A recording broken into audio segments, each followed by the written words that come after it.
Well, g'day everyone. Welcome to the second of our Sonar Masterclasses. Happy Monday evening. I'm going to bring our guest for the evening on board, Rayner. Welcome along, mate. Great to be talking to you again. We've had a few conversations over the last day or two getting set up for this. We have, mate. We have. Thanks for having me, Greg. And just like, as all things would happen, just like now, that has let go and never worked with kids, animals, and electronics. So yeah, never do anything live, mate. You know, we can rehearse this 15 times and it'll go smoothly. But as soon as we hit the live button, we're away and running. It worked so well last night, didn't it? It did work well last night. That's right, mate. We'll get by. So we'll make it up. We'll be right. Mate, tell us what the weather's like down there. We've been comparing notes, and we're at opposite ends of the country, and we've got opposite ends of the weather. Well, I think it says it all with the fact that Victoria has just been cut off from the rest of the country. They've just put a big fence around our state. We're not allowed to leave. And I don't know if that's just the coronavirus or the bad weather that we've got at the moment. But it's pretty ugly here, and that's an unfortunate downside, I suppose, to this COVID-19 that it survives better in this colder weather. And we've got this huge explosion, so we're going to be stuck here fishing for a while, I think. Well, if you got to do it, mate, you got to do it. So. Yeah, you got to get the right weather for it, and that hasn't been all that kind to you either. No, it's sort of it's a funny thing though, and one thing I do love about this time of year, Greg, is that your weather, it's either really good or it's really bad. You don't have that in between. So you're either going fishing or you're not. And when the weather's good, we've actually still got a swordfish bite, which is a bit late for generally this, what we normally do. And then when the weather's bad, those big bluefin tuna, well, that's the time to go and catch them, unfortunately. You know that because you've lived in Tassie, and unfortunately, the rougher it is, the better they like it. I have, and that's exactly right. Yeah, we used to, it was that fine balance between being rough enough to have a real shot at the tuna and not so rough that it became unsafe. And we trod that line a little too closely a couple of times. Oh, yeah, for sure. So, look, we got we're pretty lucky here, 20 years ago, mate, there was not a lot going on, and you're pretty well, this time of the year, the boat was put away. And nowadays, it's you don't put the boat away, and most guys are running big boats. You're not buying a big boat to go snapper fishing. You're buying a big boat to go fishing for the tuna, the marlin, and the swordfish that are in this state. Yeah, absolutely.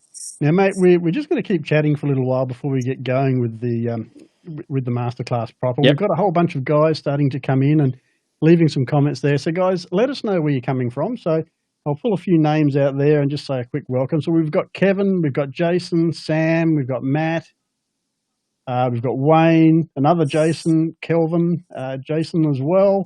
So we've got a few people, a couple of Jasons there. It must be a Melbourne thing, mate. Possibly is, mate. Possibly. Mate, we're going to talk about swordfish and we're going to talk about tuna this evening. So as we were discussing a little bit earlier, kind of two different ends of the scale in terms of where you fish for them and and how you use your sonar. So we're going to break this presentation up into two sections, and we might do the swordfish first. I think. Sure. No, we're doing the tuna first, weren't we? Doing tuna first, yeah. Look, it's definitely one of those things, Greg. The tuna are a shallow water thing nowadays, and we always used to think they were a deep water thing. And when they first turned up, they were. But the great thing about these big jumbo tuna is that they are close to shore. Like you might be 20, 30, 40, 50 k's from the ramp, but you're only 2 to 5 kilometres out. So, and then unfortunately the swordfish is complete opposite. You drive and drive and drive, and then when you think you've driven far enough, you drive a bit further, and then you get to them. So, and it's good though because it makes us use the different features in our electronics, and that's what I suppose this is all about. Yeah, absolutely, and that's it. So the electronics play such a big part in all kinds of fishing these days, but particularly this style of fishing, as you're about to demonstrate to us. So, mate, we've got people coming in from all over New South Wales, all over Victoria. Cool. So thanks, guys, for jumping in there. Zdenko's asking, will we cover rigging baits for swords? Yes, we can. We can haven't come prepared with photos or anything like that, but I haven't, but I've got my swordy box. I've actually got my swordfish box right down here next to me, and I've got a tuna box right there. So, I'll do my best to give people a quick run through. He's wedged in the tackle shop there with the tackle all around him, so no doubt we can get through just about anything as long as we're surrounded by fishing tackles. So that's exactly right. Now, guys, we have got some questions that were submitted earlier on via email, so we're going to go through those at some stage during the presentation as well. Lee's got a ton of great screenshots that are going to help him to illustrate what it is that we're talking about this evening. But, of course, if you do have questions, you can post them, whichever Facebook page you're watching from or whichever YouTube channel you're watching from.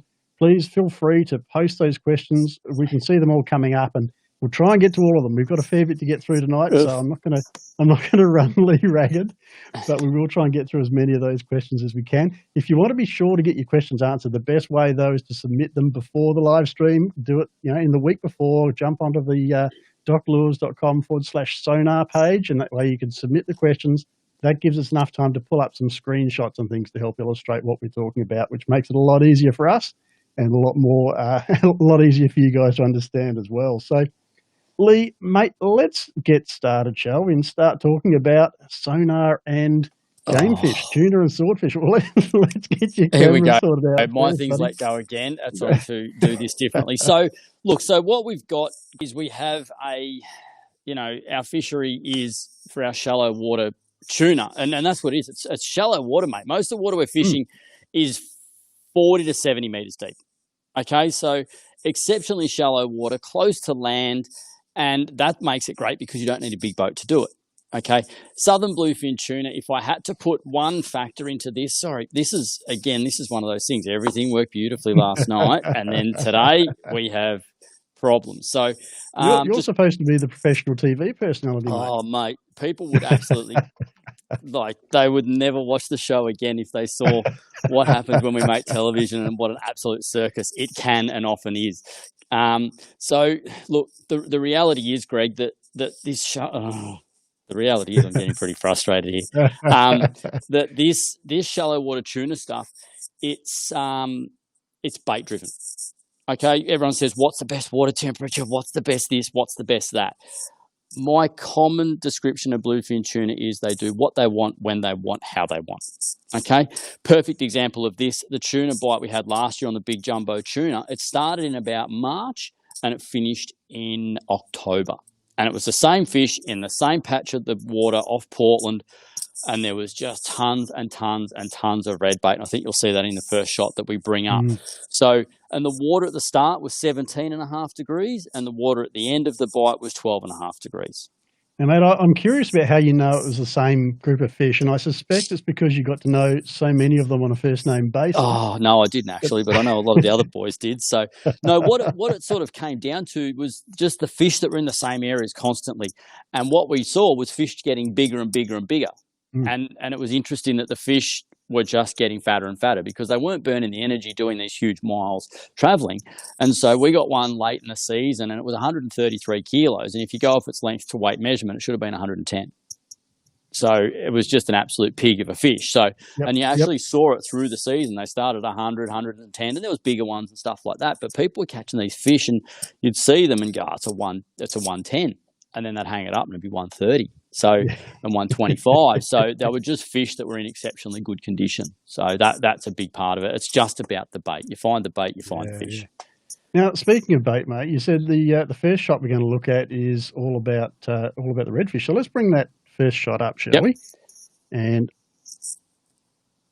what I'll do, mate, I'll just switch it over so people can see the full screen. They can still hear your voice, so feel free to give a commentary, and then I'll switch back as we need to. Yeah, so what we've got here, and you can see they're 12.6 degree water. So there's a couple of things. First of all, we're 45 metres of water. This is out off a place called Grant Bay off Portland. So just off the back of Lawrence Rock and down towards the lighthouse. And it's one of my favourite areas to catch jumbo tuna. I know, mate, we've got Terry Gartland here has just given me a shout out, and Terry's from that part of the world, and that's also my old stomping ground. So welcome, Terry. So sorry, mate, I just thought there's right. One person here that knows exactly where Kate Nelson is. Yeah, beautiful. So we've got that there. That's actually a pile of redbait, okay, and that's very very small redbait, and that was probably one thing that made it harder fishing last year, and the fish so picky. The redbait were about 3 to 4 inches long. So, but there was absolutely tons and tons of them. And if you look to the right-hand side of the picture there, you can see the big depression in the bait, and there's two very, very solid arches in that. Now, that is 2 jumbo tuna. When you mark the school fish, I tend to find they're a much shorter, sort of more aggressive sort of tick. Those big guys, you do tend to get that very, very nice boomerang off them when they're sitting there. It's interesting, though, if you look at it, and the way I interpret this is, yes, you've got all this scattered bait from the left-hand side of the screen peeling across to the right, and it's pushing up towards the surface. But see how it's just like it's hollow in the middle?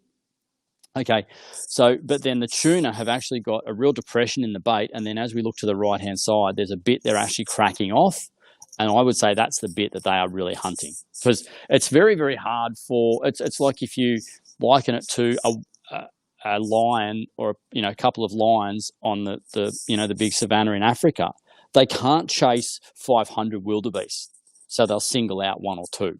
And that's effectively what these tuna are sort of doing. So you find the big patches of bait, but when you find the bits that are cracked off, even if you don't mark the fish, that can also be when you get yourself a bite. So hopefully that helps people there, Greg. Yeah, good stuff, mate. And what I'm going to do, I'm actually going to bring up one of the questions that was submitted to us earlier, because it's actually rather relevant to what you've just been showing us. So yep. This is a question from Extreme Armchair Angler, and John is a regular listener to the ALF podcast and regularly sends me emails, and I really appreciate his support. But he's asking, how can I be certain that the bait balls that I'm seeing aren't leather jackets or just seaweed or something like that? Now, in this case, obviously, there's a couple of jumbo tuna there working those schools over, so it's pretty obvious that whatever it is, they're feeding on it. But if you're just marking up bait, you can't see any arches, mate. How can you be confident about what you're looking at? Well, I suppose a lot of it comes down to trial and error, and it really does. And it sounds stupid, but the way you get to know what your sounder's reading and how to interpret it is to actually find out what it is, and it's interesting that I know that with my Simrad, I can confidently in season on the marlin, we're marking the bait on the edge of the shell for the marlin. You can go, don't drop on that. That's leather jackets. And you just learn the way they mark up. Slimy mackerel love to mark up in pinnacles and stuff like that. Your yakkers and your cow and young are often down on the bottom, things like that. And you just start to learn what your sound is showing you. If you do it enough, you can do it very, very well. You can pick the difference between sharks and marlin and things like that. So I think the only way to honestly say that is time on the water and to practice. And that's probably the honest truth there. Yeah, good stuff.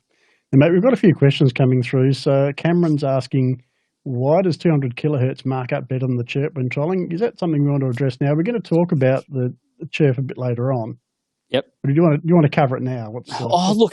Chirp sends down such a lot of pulses, and it can be, sometimes I think it can actually overcompensate and pick up too much detail, and that 200 often just gives a beautiful picture, and it's well worth running both. And that's the great thing about these units now, you can run both. And I think too many people get stuck. It's a really good question. Too many people get stuck on, do I run just high chirp or low chirp? You can run high and you can run 200, and that's probably a better option. I know here in Western Port, Greg, when we're snapper fishing, 200 marks up snapper like an absolute beauty, and it tends to not mark up all the clutter in the water as well, whereas the chirp picks up every little bit of detail, every bit of weed, every bit of everything, and it can be often hard to really read it. So it's worth running both. Again, time on the water, marking around with your units, never just setting them once and going, that will do, even through the day as temperature of the water changes, depth changes, stuff like that. If you keep playing around with it, you will get best out of your unit. Yeah, I mean, that's the trick, isn't it? You can pull your unit straight out of the box, stick it on your boat, put it on auto, and you're never going to get the best out of it. You really need to learn how to use it properly and experiment with it. You're not going to break it by changing settings. No, it's exactly right. And that's the great thing about this Simrad gear. And that's what I sort of gauge it on. And I said to the people at Simrad when I first, whenever I get new stuff, I don't read the instructions, right? And this sounds ridiculous. I'm not an instruction reader. Mail. Exactly. So, but what I like to do is go, what can I work out about this stuff without actually reading about it? And I can tell you now, I say to people, can you use an iPhone? People go, yeah, you can use a Simrad. And that's what you want. You want to be able to play around with it. If you stuff it up, just go back, change it. And that's the great thing about it. Go back to the defaults. That's exactly right. But even just go back a step or two and it'll be all good, and that's the great thing. And the more you play around with it, the better you're going to get out of it. You'll get out of those auto modes and you'll really start to see some cool stuff. Yeah. Zdenko, I'm sorry if I'm pronouncing your name wrong, but Zdenko is asking, can you give us a run through on your transducer setup, please, Lee? Okay, so in my current boat, 675 Haynes Hunter, I have two transducers. I've got the SS175 high wide, and that's what you're seeing in that previous tuna shot. It's a very, very good shallow water transducer.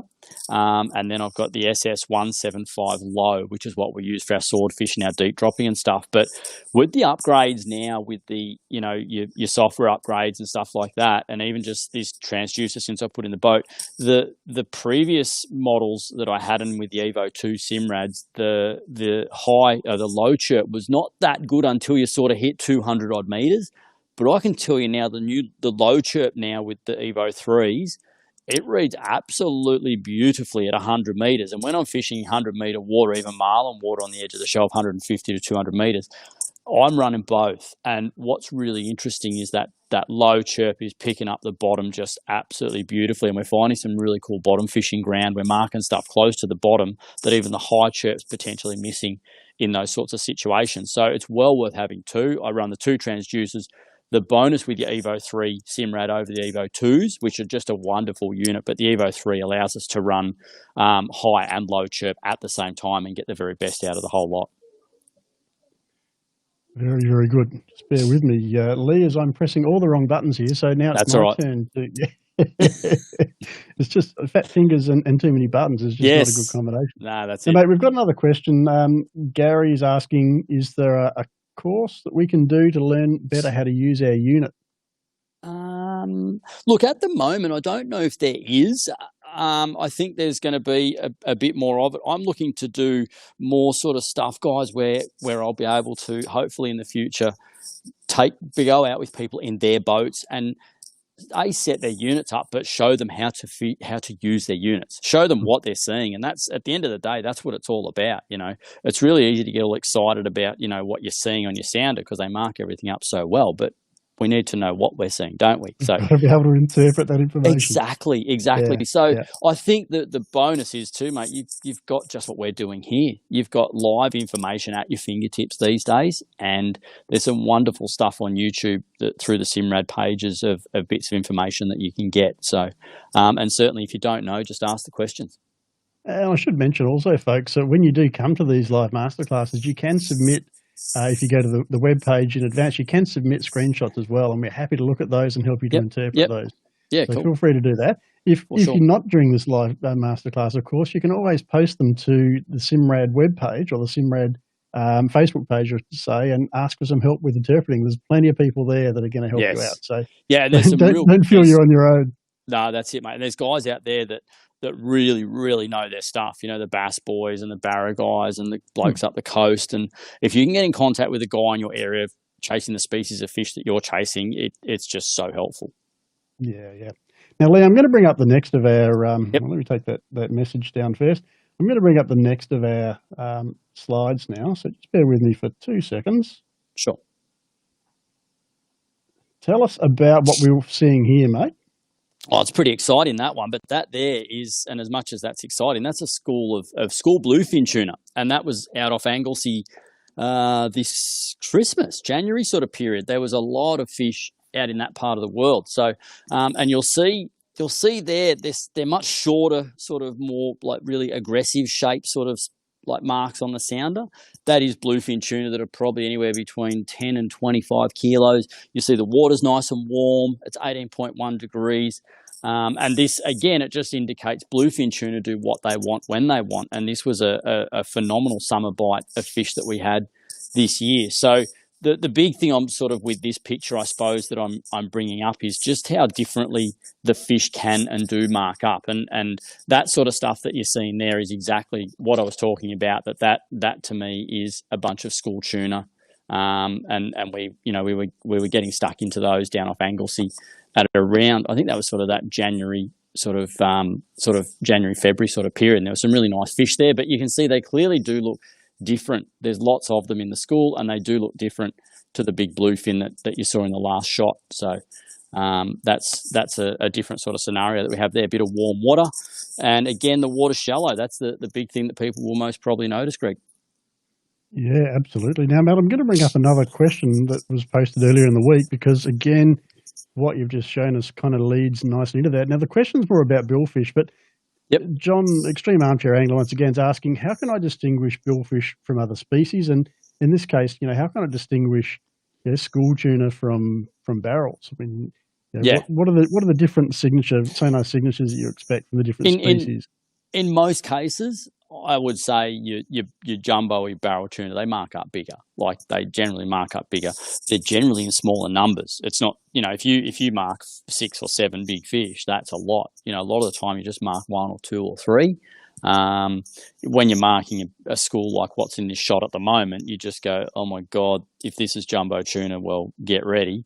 But generally those big guys, they're not in as big a schools. Not saying they're not, but when they get into an area and they start to feed, they seem to crack off and do their own thing in smaller groups. And just, I suppose it's just like anything. The smaller fish are in the bigger the school, and the bigger fish are in smaller schools. Just probably a thing of nature. So that's how it is. As far as it goes from distinguishing billfish from other species, again, on my unit, I find my billfish just mark up as a really long stretched out, like very, very long stretched out sort of boomerang. I find the sharks are a bit shorter and fatter when you mark them up. So, but again, we're talking a lot of trial and error here, Greg, and that's what people need to probably do. Take note of when they mark a fish and when they get a bite, and go, okay, well, if that was what I marked and then I got a bite, there's a fair chance that was the fish that I caught.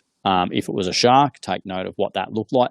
The other one you can do is you can take screenshots on your unit, which is exactly what we're looking at here. So if you mark something cool, take a screenshot of it. And it's a really good little diary memory bank sort of thing that then you can look back on later, because it gives you all this information: your speed, your water temp, your time, your direction, all those sorts of things, your depth, and it becomes very, very useful in your future fishing. Yeah, absolutely. And I got to say, Lee, that if that's a school of jumbo tuna, I'm hoping that I've got my chiropractor's phone number and speed dial, because you're going to need it.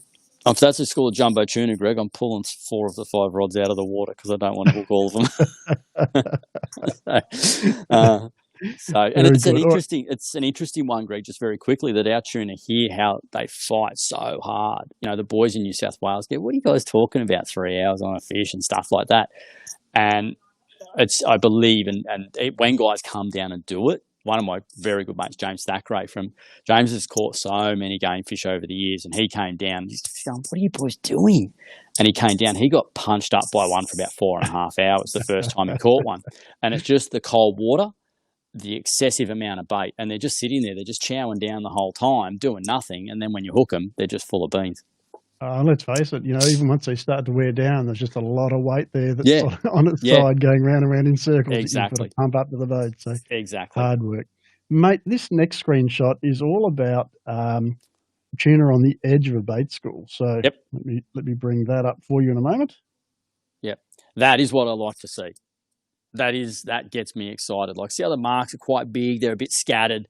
That's a couple of big fish there, but you've got a big wall of bait there from going from sort of the middle of the screen across to the right, and it's solid bait, okay? But those tuna, they're on the edge of that bait. They're hurting it. They're just pushing the edge of that bait. They haven't got themselves into the middle of it. They're just sitting there on the edge. They're probably waiting, waiting for the bait to get into the right position, or they're working the bait into the right position to start feeding. And I love it when you come off the edge of the bait and you mark fish like that, because that is often the ones you get the bite on, because they're also waiting for that bait to crack off. So your lure comes zipping across the top of them, and they think that's the bait that's trying to escape. And I've had a lot of bites off fish when you hit that scenario there. Yeah. Now, Lee, David Wells is asking us, when you mark fish on your sounder, do they stay in the same area, or do you need to chase or follow them? Oh, this is a really interesting one. Down here in our part of the world, like, we get these workups, and they're full David Attenborough workups. In fact, some of the stuff you've seen on Blue Planet has been filmed down on the Southern Ocean, the huge workups of gannets and seals and all that sort of stuff. So you get these workups, you'll mark the bait, you mark the fish, right, and it goes quiet. It's amazing. 3 hours later, there'll be a workup. You're like, quick, get over there. And it will be within a football field of where you saw the fish in the morning, or you had the workup in the morning. So they do tend to hang in those general areas a lot. Even if they clear out and the bait clears out and the fish disappear on the tide change later in the day, all of a sudden it comes back to the same spots. So it's just like marlin fishing. It really is just like fishing for marlin, that, as long as the bait's there, the fish will be there somewhere, and it's just a matter of hanging in that area, being patient and putting the time in, and you'll get a bite. We're there. How do I do my low set How do I set up my? I'll unmute my microphone. How's that sound? Yeah, that sounds better. Yeah. Yeah. So Jason's asking how to set up your low chirp transducer for when you're underway. Yeah, well, that's pretty easy. You just go into your menu and you just go into your source, and your source will have high chirp, low chirp if you've got two of them, or your that's the best thing to do. You just go straight in, go your low chirp, and you drop straight into it. You can even have your windows set up, your actual screen set up when you go into your sub menu, and you can have a high chirp menu, you can have a high chirp screen, a low chirp screen. You can easily change them, and that is the great thing about this sort of stuff. So play around with it while the boat's in the driveway. It's that easy. Yeah, you just play around with it and just muck around and drop and drag and make your own screens and stuff like that. So there's plenty you can do. Good. We've got plenty of questions coming through. I'm going to knock off a couple more, and then we'll go back and have another look at another screenshot. Sure. So, Stenko's asking, do we call that active bait? I'll go back to the sonar if you like. So, would you call that active bait? I would call that unhappy bait. That is not the most I'd call impressive. That very frightened bait. That's the stuff there. Certainly where the tuna are on the edge of it. There, see how red it is, and the edge is flat. That's because they don't want their bums to get bitten. They're basically like trying to get in amongst their mates and hide from. They're trying to get to the middle of the pack and get away from what's going to eat them. Look, that's just good solid bait.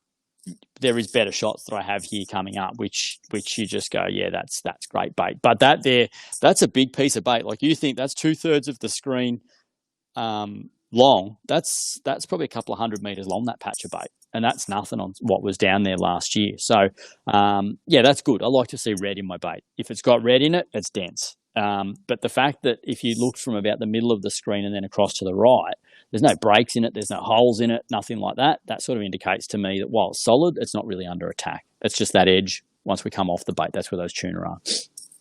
All right, let's move on to the next one, mate, because this is showing us something a little bit different again. This I like. Now that is sad bait.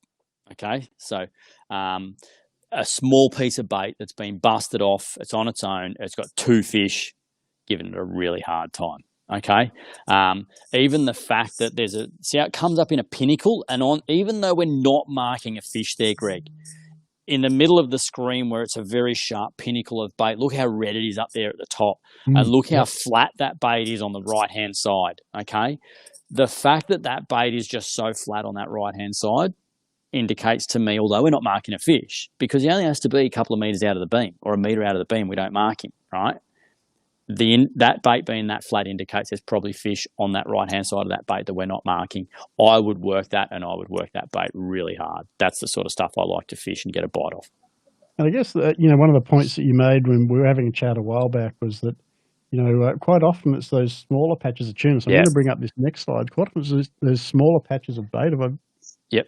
Yeah, well, that's your small patches of bait there. Yeah, that's it.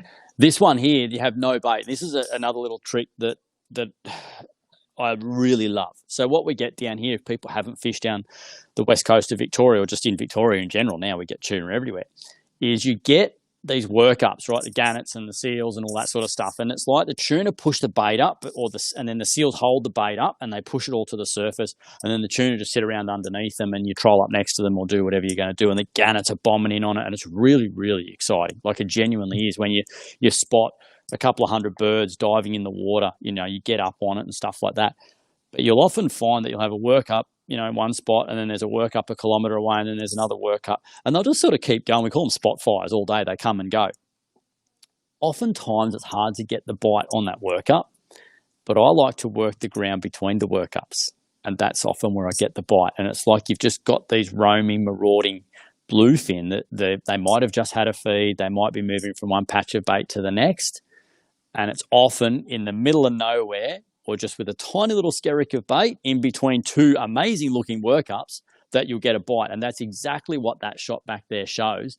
It was a couple of fish, literally went, tuna. And if we go back to that shot, see basically at the middle of the screen, there's up the top, there's a red streak going up, right? That there is a jumbo tuna, and I called it. I go, there's one coming, turned around, and he ate the short corner. So, that is the epitome of exciting jumbo tuna fishing. That was a fish about 120. So that's the stuff you're looking for. And this is another one too. So guys, when they're trolling around, they're marking tuna at 30 meters and 40 meters, and they're like, oh, they're not seeing my lures. Mate, they're seeing your lures. They're just not eating them. Like, they've got amazing eyesight, and for a tuna to swim 30 meters takes them about 2 seconds. So if they want to eat your gear, they eat your gear. But when you see those streaks coming up, it's time to get really, really excited. And that's exactly what that was. That is exactly what that was, guys. So. Well, mate, you must have seen the message feed here, because Daniel's asked the question: if you find tuna feeding down deep, do you continue to persevere with surface lures, or will you switch to deep divers? We always mix it up. I run a spread of 5 when I fish jumbos, but I always mix it up. I always have my X-Wrap or my diver out. They're very, very good lure. The Samaki Pacemaker catches a lot of big ones every year as well. The big switch these days is a lot of spreader bars. The Bond spreader bars, the Black Pete spreader bars, they are really, really effective for catching tuna. What I do with mine, though, Greg, is a lot of guys run their spreader bar and they run a lure off the back of it, okay, which is great, and the fish eat it and it's all good. It becomes a bit of a mess when you get in near the boat. But what I do is I run my spreader bar off my teaser pole, which I use for marlin fishing, and I run him straight down the guts of the spread at the back of the prop wash, and then it's got no lure on it. And then what I can do is I have the spreader bar out and the X-Wrap run back, and he sits under it, okay? And then I've got 2 lures that sit either side of it, and then I've got my rigger lures back behind that. And what we're finding is the fish will come up and they'll bomb the spreader bar. One will peel off and eat one lure, then they'll go down, then they come back up, eat the spreader bar, eat another lure. And so you tend to turn it into multiple hookups more often than not. Well, not always jumbo fish, but the spreader bar is an absolutely deadly piece of gear to fish with. Great tip. And this is the perfect time, guys, to remind you that once this live stream's all done and dusted and it goes up on Facebook, it's already up on Facebook, but once it's archived, you can also zap over to the Fishing Q&A website. So it's fishingqa.com/sonar, and the replay will be up there. So each of the questions that's been asked here, there'll be a hot link to that, and you can jump to whichever part of the video you want to get those answers. You don't have to watch the whole thing again, but it's not completely finished and gone once this live stream's finished. The video will be available there. So, mate, we've got another question here. Sorry, Dimitri, you asked this a little while ago.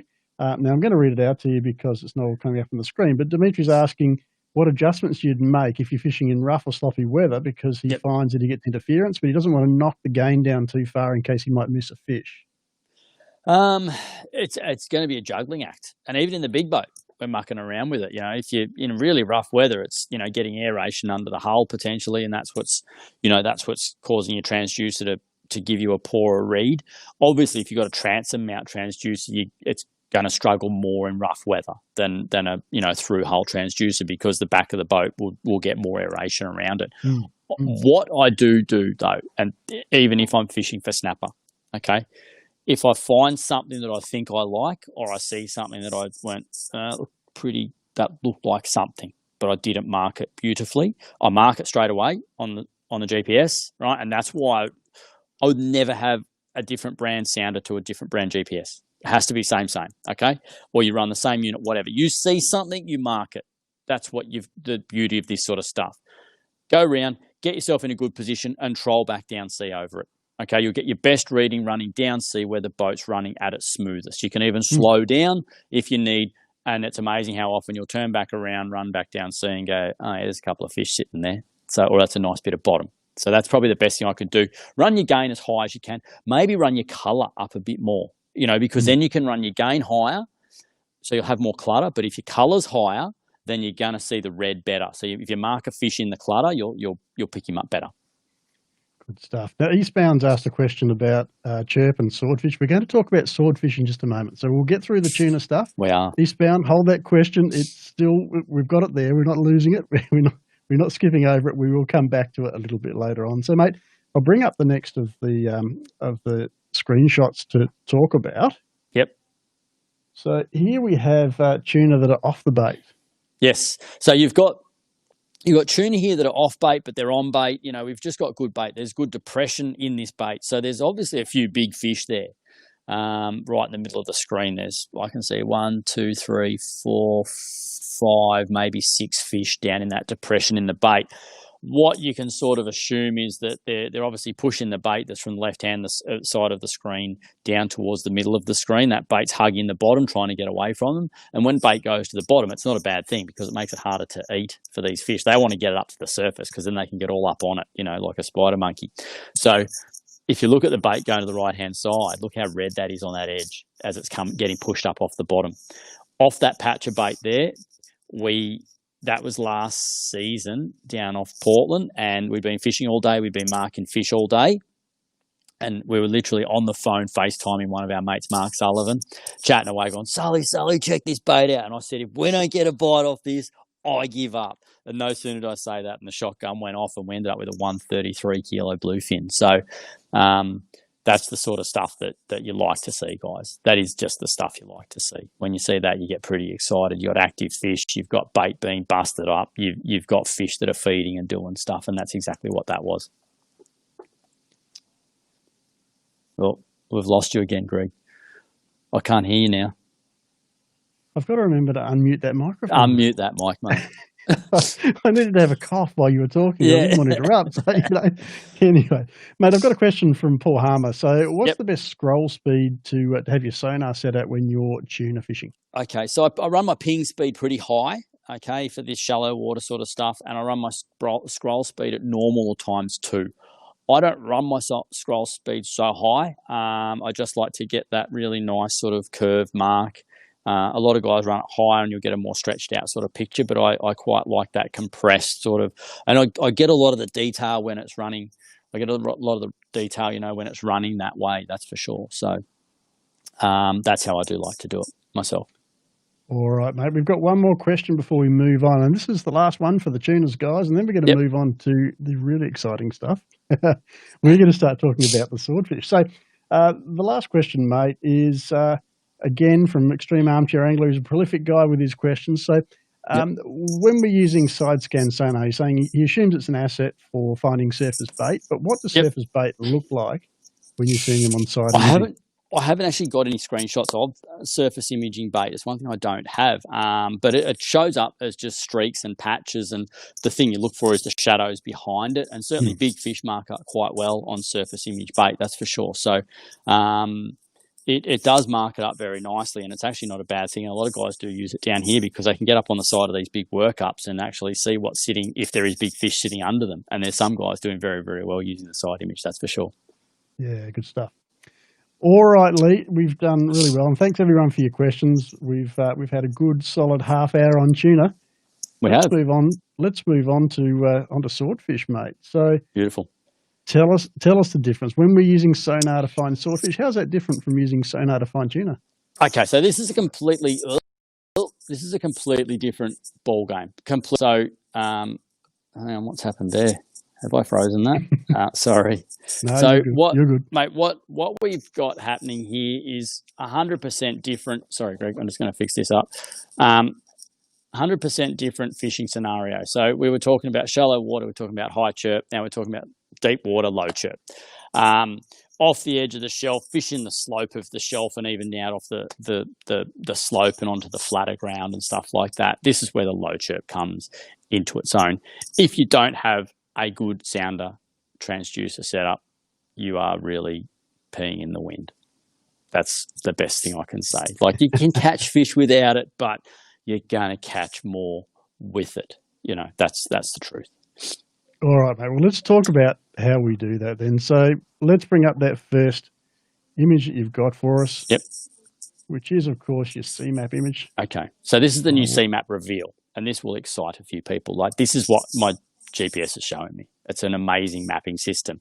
That is exciting me, and I don't even know what I'm looking at yet. Yeah, so this is the Bass Canyon off Lakes Entrance, and it's really interesting. It's an unbelievable piece of shelf that, if you look on your Navionics charts or your CMAP charts up and down the east coast of Australia, this is the most impressive piece of continental shelf on the whole east coast of Australia.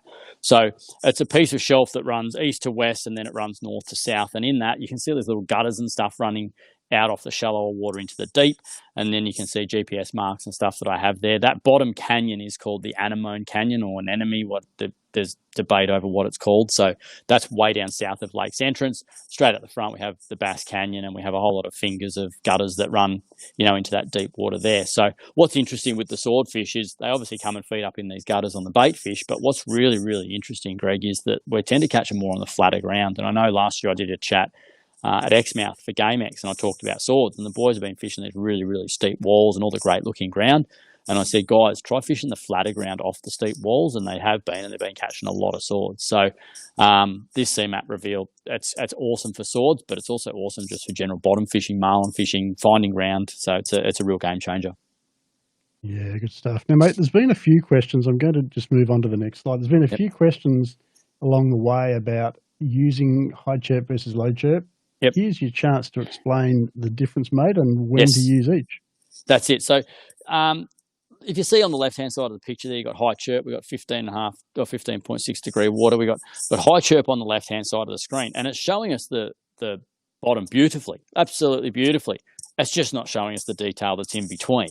The right-hand side there is the low chirp, okay? And as you can see, they're very, very similar gain and colour settings, and look at the difference. The high chirp marks one fish up there, in at probably 160 metres. The low chirp is marking all sorts of stuff going on down near the bottom there, and that's the difference. That's why the low chirp is just so good. It's not about whether it reads the top or the bottom. It's reading what's in between that's important. And mate, what were those fish, do you know? Well, I actually thought they were frost fish, but I don't think they were because I looked at the depth. I've got another shot that's frost fish, but I think this was I think it was a school of those. I can't actually remember what it was, to tell you the truth. Doesn't matter. I'm not going to make it up, but who cares? You can see the difference in the detail of that screenshot. So that says it all. When I show people that sort of stuff, I go, that's the difference, seeing what's in between the top and the bottom. Yep. Okay, cool. So, guys, if you've got any questions on that, fire them through. So, Luke's asked a question about whether you use the bird mode on the radar to find tuna. So, I've just put the new radar on, and we tried the bird mode on it, and it does seem to work. I suppose the biggest limitation that we have in a trailer boat is our height. So when you've got swell and things like that, that is going to definitely affect us for getting a better read. But the new Halo dome radar has been very, very nice so far to use, let me tell you. We'll look forward to an update on that once you've used it a little bit. For sure. Yeah, definitely. Terrific. All right, so Troy's asked a question, how deep would you night fish for broadbill and same locations as during the day, or do you fish shallower? I would fish actually the same locations during the day and shallower. So I've caught swordfish or hooked swords and caught swords in 320 metres first thing in the morning.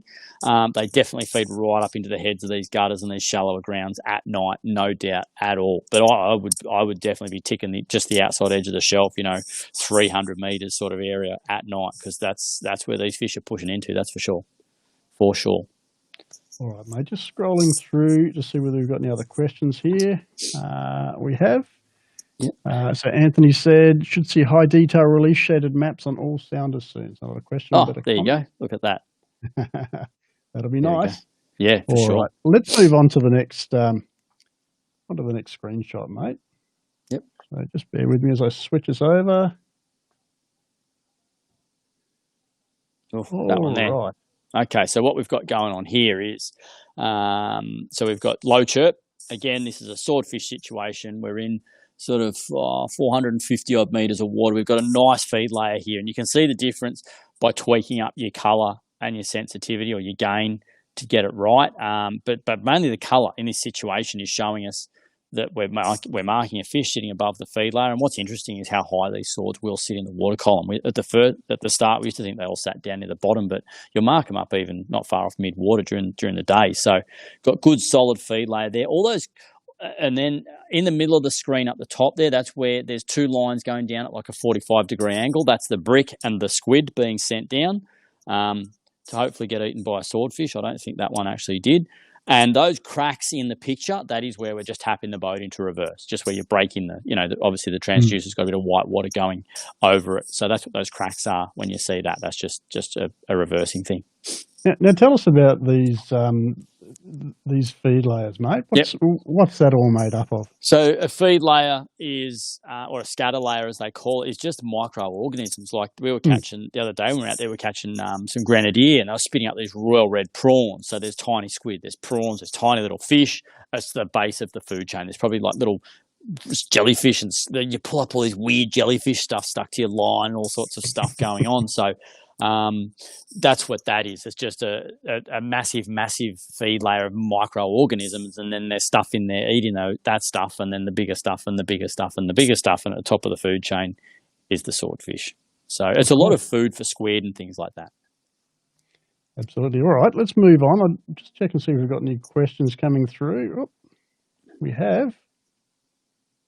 So Mike's asked the question, when you're cruising around looking for a spot to fish in this really deep water, what speed are you recommending trolling, or are you going slower for swords? We're going really slow. You could go around at 8 knots, but you're not going to pick up the detail. So we're going slower, but you can still chuck an X-wrap out the back or a diver out the back and just one skirt while you're doing it, and there's plenty of fish getting caught doing that. One of my mates, he does it all the time, and he always picks up albacore and things like that, which they use for bait and to eat. So no, but you go slow, and obviously the calmer the day, probably a bit quicker you can go, but you're looking just for a good detailed picture doing this sort of stuff, and you're not always going to mark the swords, guys. Everyone thinks we drive around till we mark a sword.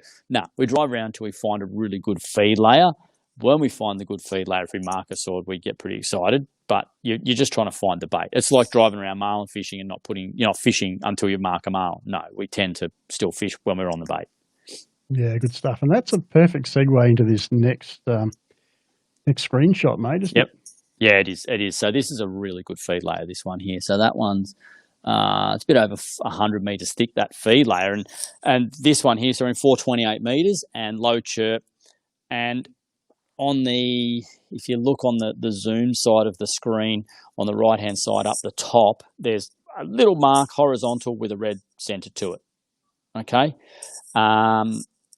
That there is a sword. How do I know? Because I marked that and that was filmed on Fishing Edge, and I marked that sword. I'm like, well, I marked that, and I went, I reckon that could be a sword.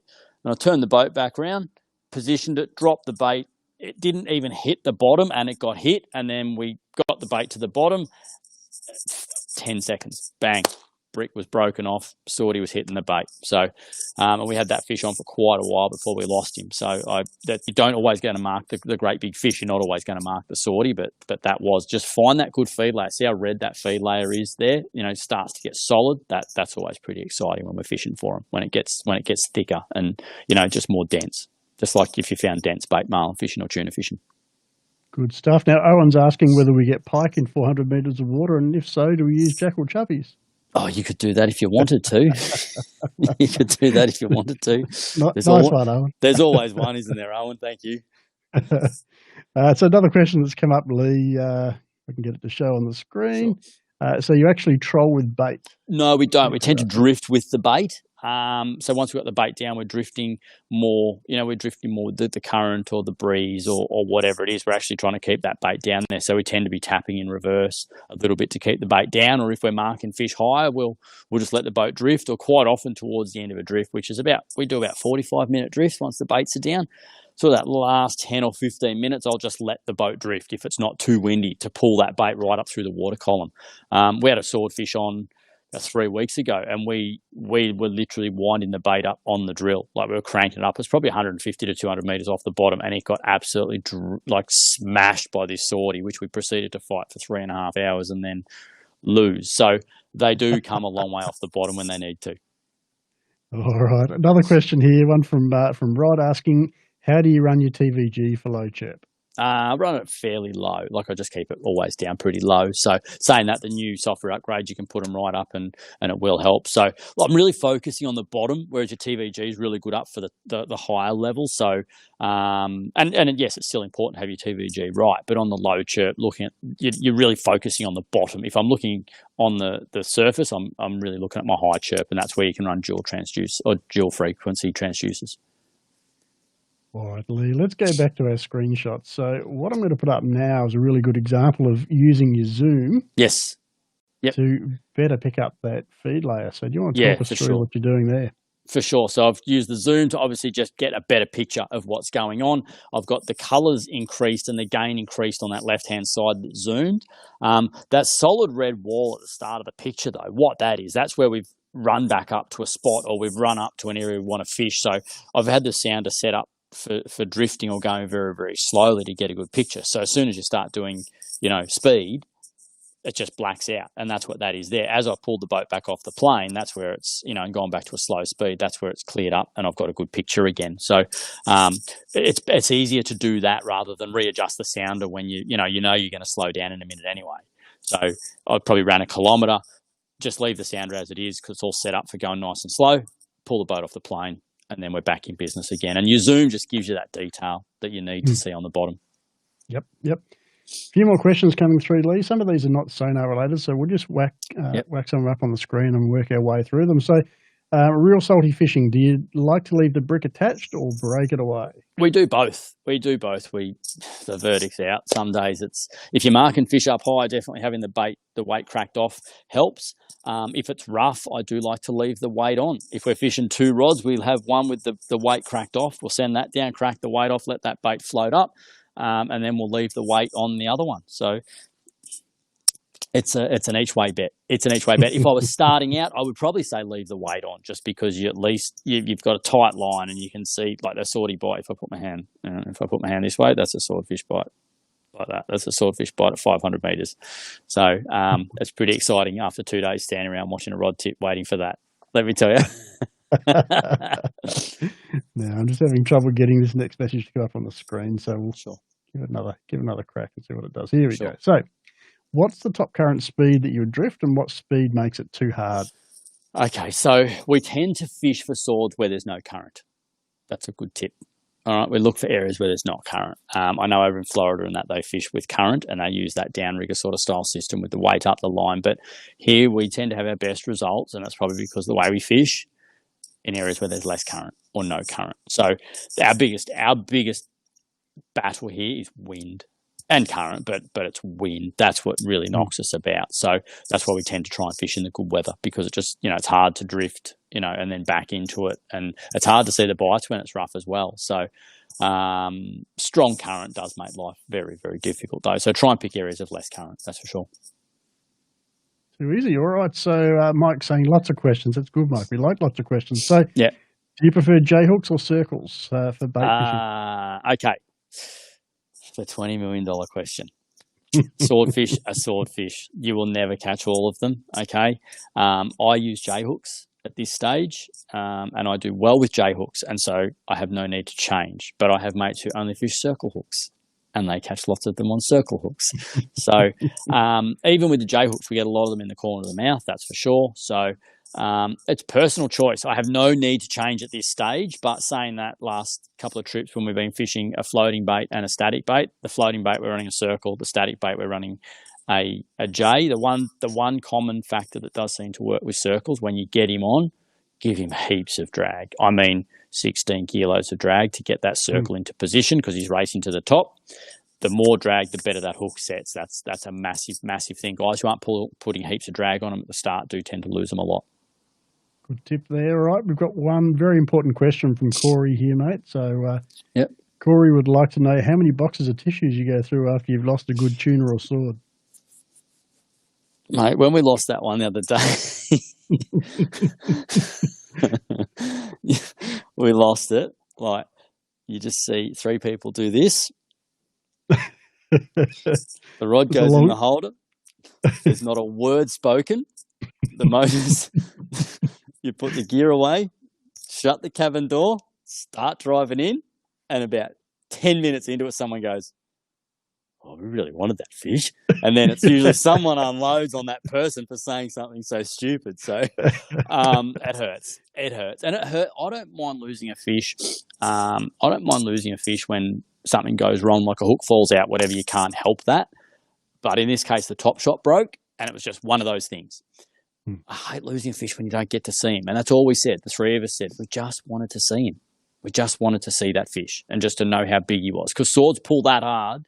Just because he was 3.5 hours doesn't mean he was 300 kilos. He could have been, but it doesn't mean he was 300. You just don't know. You don't know. And you never will, mate. And I want my hook back. Sorry to rub that salt in. I want my hook back. All right, look, we've got a couple more questions. We've got one from Perry and we've got one from Dimitri. But before we approach those, let's have another look at get another screenshot, mate. So let me bring this one up. Yep. So here you're talking about the thin line. What's the thin line, mate? So you've got a feed layer, a scatter layer here. They're not always on the bottom. This one's actually up. This one's up nearly 100. It's probably 100 meters off the bottom. And while it's not overly thick, it's not even 100 meters thick. It's quite dense. It's got a fair bit of red in it. And then we've marked a fish under that feed layer, so between the feed layer and the bottom. But what's interesting too is we're marking some good bottom fish there as well. And they were actually some blue eye, because we actually had a hook up and got some really nice blue eye off that patch of fish there. That was a few years ago. So don't always think the feed layer has to be on the bottom and, that to catch the swords. And if it's up higher like that, then there's a fair chance that's when that floating bait is going to be very effective on those sorts of days. So just keep in tune with all that sort of stuff and you're going to get more bites. I'm just going to bring up another question because it's relevant to what you've just said, mate. So Dimitri's question was, when you're chasing blue-eye hapuka, are you using bigger baits and are you only fishing on the hard ground or drop-offs, or where do you fish for them? I don't fish overly big baits from a blue-eye and hapuka. I just fish circle hook, rig, big paternoster rig, circle hooks, and I just like to fish the right amount of bait on that circle hook so he can come up and swallow it in one go. Naturally, hapuka and blue eye have big mouths, so that helps. But no, I don't fish overly big baits, but I know big baits can be very effective, like just even perch frames and stuff like that. So definitely. I don't tend to do exceptionally well at this stage on the bottom fish because we spend most of our time fishing the swords.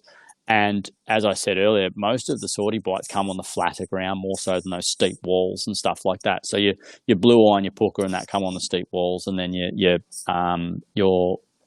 swordies are on the flatter ground. So that's sort of how we do it. So my phone's starting to go flat. I'm going to have to plug it in a sec, Greg. Mate, we're getting close. We've got one screenshot left to show you. We've got one question from Perry. We might kill the questions off there, guys. No, so right. If you do have questions, post them. If we don't answer them in the live stream, we'll answer them afterwards on the Facebook page. Yep. So Perry's asked a question. At times along the west coast of Victoria, there are some days where there's only two tides a day. Yeah, do you find this a factor to a barrel bite? So we're back to tuning here, but that's all right. Yep. Yeah, so dodge tides are the best way to shut down any fishing situation. In most fishing situations, school tuna absolutely despise them. Jumbos don't mind them at all. So, have seen some good big tuna bites on dodge tide days. There you go. There's the hot tip, guys. So, look, we're going to move on to this last screenshot, Lee. Yep. And we'll take it home from there. We've been going for a little while now, so tell us what we're looking at here. This is a favourite. This is an all-time favourite of mine, this one. This is like you get a bit excited when you mark this. We've got a 150-metre thick feed layer that's quite solid. There's quite a lot of red in it. It's got everything going for it. And that line there is a 198 kilo swordfish sitting above the feed layer. We marked him. How do you know it's exactly 198 kilos, mate? Because we caught him. Because we caught him, literally went, there's a swordfish on the sounder. And then about a minute later, or not even a minute later, the rod started to, like, we had a bite on him, on the swordie and hooked him and stuff like that. Everything's on such a grand scale down there too, Greg. You've got to remember that just because you mark a fish doesn't mean 3 seconds later you get a bite. That's what people need to realise. So that's why I think fishing off the drop-offs is effective too. It's on such a grand scale. When a swordie's sitting out on the flat ground half a kilometre or whatever off a steep drop-off, that's like a marlin sitting right along the edge of the shelf. It's like a barramundi sitting on the edge, or a cod sitting on the edge of a snag, because we're talking drop-offs and stuff that are hundreds and hundreds of metres. It's just such a big, vast expanse that to them sitting on structure, they're sitting a couple of 100 metres off it. So I think when you get that in your head, you can understand why you sit off that structure just a little bit further. So, well, they're such a fast-moving fish, aren't they? Mate, to go a couple of hundred metres for them is exactly. Seconds. Yeah, exactly. Right. It's just and it's just how they are. They're just a big, tough animal that's so impressive, and they just rule the ocean out there. That's for sure. Yeah. All right, look, I've got two more questions, Lee, and then we're going to wrap it up. So, Rod's asking the question: what are the rules on using electric reels in Victoria? Yep. You have to have a handle on your reel. Yep, and that was a big issue a few years ago. If it doesn't have a handle on it and be able to be, wound, it's classed as a commercial fishing tackle, you need to be aware of your rules and regulations for rigs and things like that. So again, and don't think we don't get checked. Like it can be 100 Ks offshore at Lakes Entrance. The police pull up and they will check you, safety gear, like alcohol test, everything. So I haven't seen fisheries out there, but that's the rules. You need to have a handle on your electric reel and it needs to be on a rod. And of course, go and check the Fisheries Victoria website as well. Make sure you know all the rules. Get your rule book. Google it, whatever you need to do. But be fully aware. So, 2 more questions, guys. So, eastbound, other than low chirp, do you use a particular frequency for swords, and do you run a narrower beam or a wider beam to cover more area? Okay, so no, I just run low chirp. That's all I do. I just run low chirp because it's made for this stuff, which is, it's a slower pulse, it's a narrow beam, and it just gets down. It gets down, so it gets down and it marks the fish. So if it was a wide beam, it would fizzle out trying to hit the bottom in 500 meters and mark anything, as well. So again, we're talking such vast expanses of water and depth and things going on. So that's the go. And when it comes to how do I set mine up, mate, I just run a bit slower ping speed, and again, I run a slower scroll speed. I run a bit higher scroll speed than I do for my shallow water stuff with high chirp. And you tend to get some really nice readings when you do that. All right, last question, guys. We're going to let Lee go and have a cold drink and whistle. Right. So it's all right. Mate, when you get a sword bite, do you try and set the hook or do you let him set the hook himself? So this is how it goes on a swordy bite. He eats the bait, he does whatever, he's banging away at the bait, and the line goes slack. If the line screams off, a lot of the time, it's a bad thing. If the rod just keels over in the holder, it often means he's foul hooked. But otherwise, you sit there, you go, getting a bite, and what do you reckon? We got him or not? Start winding? Yeah, that's sort of how it goes. So, you can take it, Mia. Hey? Oh, you're plugging me in. Thank you. Cool. So my daughter's helping me with the IT department's arrived. The IT department, she's just shaking her head at me. She's going, get out of here, don't you idiot. So when we sort of get the bite and everything, a lot of time the line goes slack. It sort of goes all weird. And that's the swordie racing to the top. So from there's a bunch of different theories and ways to do it. What we generally do, myself and my mate Jules and I have gone, I think 9 from our last 11 swords that we've hooked. So, and we just tend to put the rod in the back holder, start winding, get yourself harnessed up, tick the boat just in gear, just getting away, just get that line tight, and we just wind. We don't do anything crazy. We don't gun the boat. We don't do anything mental. That fish is coming to the top. We're winding, and eventually everything's going to come tight. And you generally get 50 to 100 meters from the fish and go, oh, we're going to have this all done in a minute. And then everything just stops. And if all goes well, your fish rolls, heads back down to the bottom, and that's the time the hook tends to fall out, in that first roll when he starts heading back down. If you make it back down to the bottom or his first run, heaps of drag on him, fingers crossed he'll stay on. Excellent stuff.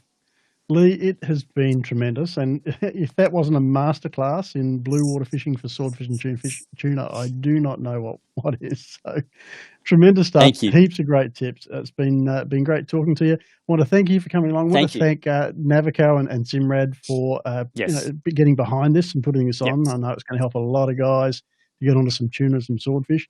Of course, you've got to give Fishing Edge a bit of a plug, mate. So do that before we sign off. Yeah, so Fishing Edge, obviously, that's my show. It's what I do. But this year, I don't think I'll be making a show, to tell you the truth, just with all this COVID stuff going on, guys. So I would say stay tuned. We will be doing stuff next year. We have some really cool stuff in the pipeline. And that's going to be a great year next year. But doing a lot of social media stuff coming up in the next period. I'm doing a lot more of this sounder stuff, just little individual photos coming up with clips. So stay tuned to what I'm doing, and hopefully if you've got any questions, guys, you can always contact me through Facebook and things like that. That's for sure, and I'm more than happy to help out. Excellent stuff. Now, folks, of course, next week we've got another masterclass coming up. We've got Paul Malov coming to help us find winter bream, which are obviously down a bit deeper at this time of year. So we're going to get another Lawrence lesson. So look forward to that. Make sure you jump over to fishingqa.com/sonar and enter your questions for Paul in there so that he can answer those and come up with some screenshots as well. So that's it from us, guys. Thank you, Lee. Thank you for having me. Your comments and your support, and we'll see you in the next one. Thanks a lot. Bye, guys.